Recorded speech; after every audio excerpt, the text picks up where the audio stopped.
kalian tahu itu kan hak konstitusional yang ada. Saya pikir wajib ya, bukan hanya sekedar mengiyakan, tapi wajib untuk menghormati, menghargai hak-hak konstitusional itu. Kan sayang sekali kita ada hak konstitusional diinisiat siapapun itu, terutama barangkali saat ini adalah kawan-kawan dari Partai Demokrat Indonesia Perjuangan misalnya. Nah, kita katakan tidak baik, kita katakan kurang, kita tidak sepakat. Itu hak dalam berdemokrasi. Tapi sikap kita dalam hal ini pendukung Mas Anies dan Caimin dalam koalisi perubahan jelaslah memberikan support, memberikan katakanlah dukungan.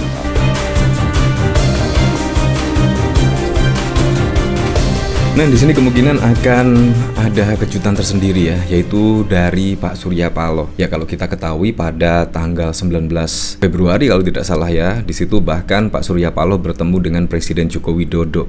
Entah dari situ ngomongin soal apa, yang jelas ya banyak opini yang beredar di masyarakat ya akan masuk ke gerbong dari pemerintahan Prabowo, Gibran dan lain sebagainya. Terlihat di situ juga ada pembicaraan yang akrab, dan paling yang disorot oleh para netizen adalah ketika bertemu dengan Presiden Joko Widodo. Terlihat Pak Surya Paloh bahkan mencium tangan dari Presiden Joko Widodo. Di situ memang terlihat seolah-olah Pak Surya Paloh mencium tangan dari Presiden Joko Widodo. Tetapi kita tidak tahu lagi ya, dari video yang beredar memang ada framing demikian. Nah, di situ akhirnya masyarakat menilai, wah, tidak mungkin lah Pak Surya Paloh di sini akan ikut hak angket yang diinisiasi oleh Ganjar Pranowo. Pasti tidak mungkin, karena ya dari video yang beredar bahkan juga sudah bertemu dengan Presiden Joko Widodo. Nah, tetapi di sini sungguh mengejutkan sekali, ada berita dari Kompas TV. Surya Paloh instruksikan kader Nasdem di DPR wajib ikut hak angket. Wow, ya memang pada waktu lalu itu hak angket diinisiasi oleh Ganjar Pranowo dan juga oleh Anies Baswedan. Anies Baswedan bahkan juga menyambut baik yaitu usulan hak angket dari Ganjar Pranowo. Dan di situ bahkan juga dikomentari oleh Ahmad Syaroni pada waktu lalu. Di situ juga hak angket terserah dari ketua umum. Jadi di situ capres pun tidak bisa lah, yaitu menginstruksikan kader-kader yang berada di DPR di situ untuk mengambil langkah tersebut, melainkan di situ adalah ketua umum. Kalau ketua umum memerintahkan hal tersebut, pasti juga akan dilaksanakan. Seperti ini contohnya. Di sini bahkan Surya Paloh Ketua Umum Nasdem instruksikan kader Nasdem di DPR wajib ikut hak angket. Nah, di sini sangat mengejutkan sekali ya. Saya kira di sini ya kalau dilihat dari Pak Surya Paloh kan ya sangat akrab sekali lah dengan Pak Prabowo Subianto, sama-sama dari Golkar juga pada waktu lalu. Tetapi ternyata juga malah setuju dengan usulan ini. Nah, daripada kita panjang lebar, kita lihat beritanya sih. Saya tidak mau terjebak dalam judul dari berita ya. Di sini Partai Nasdem mendukung hak angket di DPR untuk menyelidiki dugaan kecurangan pemilu 2024. Ketua Umum Nasdem Surya Paloh menilai hak angket merupakan bagian dari konstitusi, terlebih dugaan kecurangan Pilpres 2024. Saat ini terus dikumpulkan dari masing-masing pasangan capres dan cawapres, termasuk dari Timnas Anies Muhaimin yang diusung Partai Nasdem, PKB, PKS, dan Partai Umat. Surya juga telah memberikan arahan agar fraksi Partai Nasdem di DPR wajib untuk ikut serta dalam hak angket dugaan kecurangan Pilpres 2024. Di sini bahkan ada komentar yaitu dari Afifah Afra. Ini serem sih. Di sini hak angket kecurangan pemilu. Di sini bahkan dari Ganjar, di sini ada PDIP dan P3, dan disusul oleh PKB, PKS dan juga Partai Nasdem. Di sini memperoleh sekitar 314 kursi. Jadi di sini sangat banyak sekali yaitu kursi yang berada di DPR, dan pasti juga akan berkontribusi untuk meluluskan hak angket di sini. Nah, dari sini saya juga ada videonya. Apakah itu dari PKB, dari PKS maupun Nasdem, semuanya mengikuti. Ya kan? Progres yang berjalan dan sekaligus mengevaluasi. Nah, kalian sudah pasti tahu tanpa saya sebutkan, ini tidak pemilu yang berjalan mulus dan biasa-biasa saja lah. Itu pasti itu. Rencana bertemu dengan Bu Mega itu seperti apa tuh Pak? Apa itu? Apa memang ada rencana bertemu dengan Bu Mega Pak? Bertemu dengan Mbak Mega itu barangkali bisa tanya sama Mbak Mega. Kalau dari saya kan sudah beberapa kali saya katakan bahwasannya antara komunikasi antara saya dengan Mbak Mega itu adalah komunikasi yang tetap barangkali amat sangat dibutuhkan oleh katakanlah sebagian besar lah, saya bisa katakan masyarakat yang menginginkan bagaimana kita bisa duduk bersama untuk melihat masa depan bangsa ini.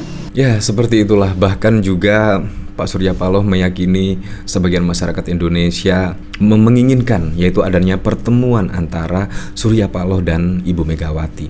Di situ bahkan dari berita-berita yang beredar, Ibu Megawati juga diagendakan akan bertemu dengan Pak Yusuf Kalla. Ya, itu masih isu-isu saja sih dari kader PDIP, tapi kita lihat saja perkembangannya, dinamika perpolitikan saat ini. Karena menurut saya di sini sangat dinamis sekali ya. Saat ini bilang A, besok bisa C, D sampai Z. Jadi memang kita harus mengikuti perkembangan perpolitikan saat ini. Sangat berbeda sekali. 1 minggu, 2 minggu ke depan pasti juga akan kelihatan lah seperti apa. Menyikapi hal ini yaitu Pak Surya Paloh bahkan ya sangat secara tidak langsung menginginkan akan adanya pertemuan dirinya dengan Ibu Megawati karena di sini sangat-sangat diperlukan menurut Pak Surya Paloh. Nah, di sini bahkan dari Adian Apitupulu juga mengatakan yaitu Adian yakin kecurangan Pilpres akan terbongkar lewat hak angket karena di DPR enggak ada paman. Ya, siapa yang tidak kaget pada waktu lalu yaitu proses gugatan usia minimum capres dan cawapres itu. Bahkan semua masyarakat tidak menyangka hal ini akan terjadi dan seharusnya menurut saya tidak perlu terjadi, apalagi juga paman ya, paman dari Gibran, adik ipar dari Presiden Joko Widodo. Tiba-tiba setelah diputuskannya gugatan usia minimum capres dan cawapres itu tiba-tiba Gibran mendaftar. Itu untuk siapa? Semua masyarakat juga sudah tahu pasti ini untuk Gibran. Jadi di sini menurut saya sudah mengurangi rasa percaya lah yaitu kepada MK. Masyarakat di sini juga sudah berkurang yaitu rasa percaya kepada MK. Jadi kalau ada yang mengusulkan digulirkannya hak angket menurut saya juga sungguh sangat masuk akal sekali. Daripada ke MK misalnya, ke MK di situ ada paman Gibran. Seperti apa yang dikatakan Adian Apitupulu di sini. Nah, dari sini saya juga penasaran kira-kira komentarnya seperti apa ya. Dari negativisme, kesehatanmu itu loh mas, nggak nerima kekalahan emang set. Tapi ya gimana? Ya bongkar saja, hasilnya kan nggak berubah hasil pemilu. Cuma gaduh doang ya. Pamannya nanti dilantik jadi ketua DPR. Lembaga survei yang di HR03, SMRC dan Karta juga curang. Akui aja emang nggak mau terima kekalahan. Nah, kalau dilihat dari pernyataan Adian pada waktu lalu juga di sini bukan masalah menang dan kalah, yaitu di sini lebih mengungkapkan apakah ada kecurangan atau tidak.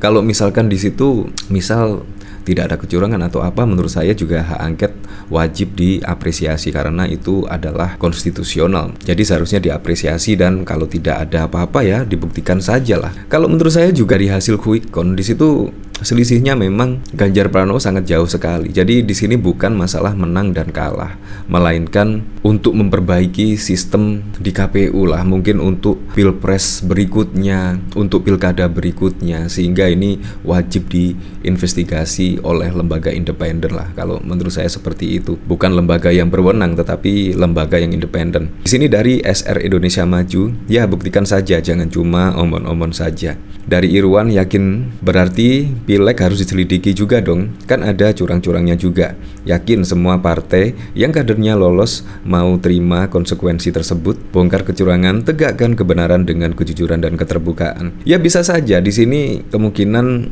akan terungkap semua.